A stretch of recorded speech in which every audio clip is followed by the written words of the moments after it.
ninayopenda kuitoa ni kwamba duniani kote hakuna serikali, hakuna chama cha siasa kinachoongoza serikali ambacho kinafurahia endapo kutakuwa na changamoto zinazowakumba wananchi.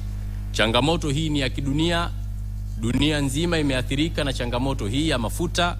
Nchi mbalimbali mpaka zenye uwezo mkubwa zimepita katika msongo huu mkubwa wa mawazo. Sasa wajibu wetu kama Watanzania wa kwanza ni kuwa wa kweli, na zinapotokea changamoto tusibebe masuala ya siasa katika maisha ya watu. Jana kuna kiongozi amezungumza baadhi ya mambo ambayo pia hana uelewa nayo. Sasa mimi ninamtaka yeye ajielimishe zaidi, hasa katika mambo yanayohusu uchumi. Aujue uchumi, usiongee kitu kama ukifahamu. Kama hujui jambo, tafuta muda, soma, jifunze. Ukishapata uelewa sasa, toka kwenye umma, nenda ukaelezee nini serikali inapaswa kufanya. Lakini jambo la pili ninalotaka kulizungumza, Watanzania wanatambua kuwa dunia nzima mafuta yamepanda. Sasa changamoto inapotokea, tunaungana kuangalia namna bora ya kuweza kukabiliana na changamoto hiyo, na changamoto hiyo itatatuliwa na serikali yenyewe, kama ambavyo ilitatua changamoto za awali katika kipindi cha COVID.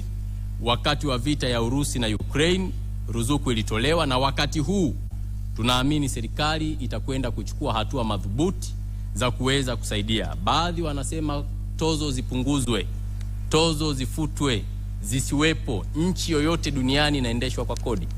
Hakuna namna utaendesha taifa bila kukusanya kodi. Kodi hizo ndo zinasaidia barabara ziwepo, hospitali ziwepo, miundombinu ya reli iwepo.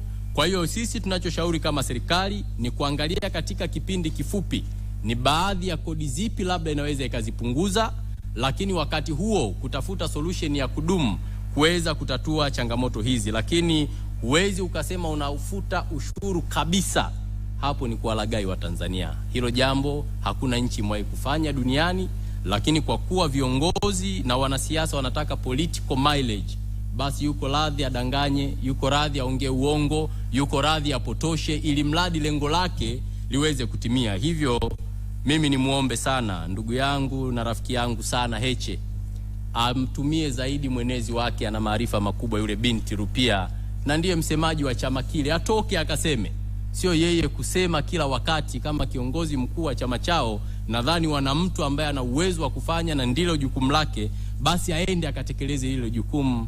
Yule dada yetu Rupia ana uwezo wa kusema mambo mengi, labda kama hawamuamini katika usemaji pengine inawezekana, lakini nadhani yeye ni kiongozi mkubwa. Huwezi kumuona mzee Wasira kila saa anaongea na vyombo vya habari, kwa sababu mifumo ya vyama ya dunia, asiwe anaongea bila kuwa na takwimu, bila kuwa na data, na asiongee kwa upotoshaji. Taifa kwa kipindi hiki linahitaji umoja, linahitaji mshikamano, linahitaji upendo, linahitaji kutafuta bora ya kutatua changamoto tulizonazo. Lakini nampongeza pia ndugu Heche kwa kutambua kwamba kuna serikali, na ameomba serikali ichukue hatua, na serikali sikivu ya CCM itachukua hatua hizo.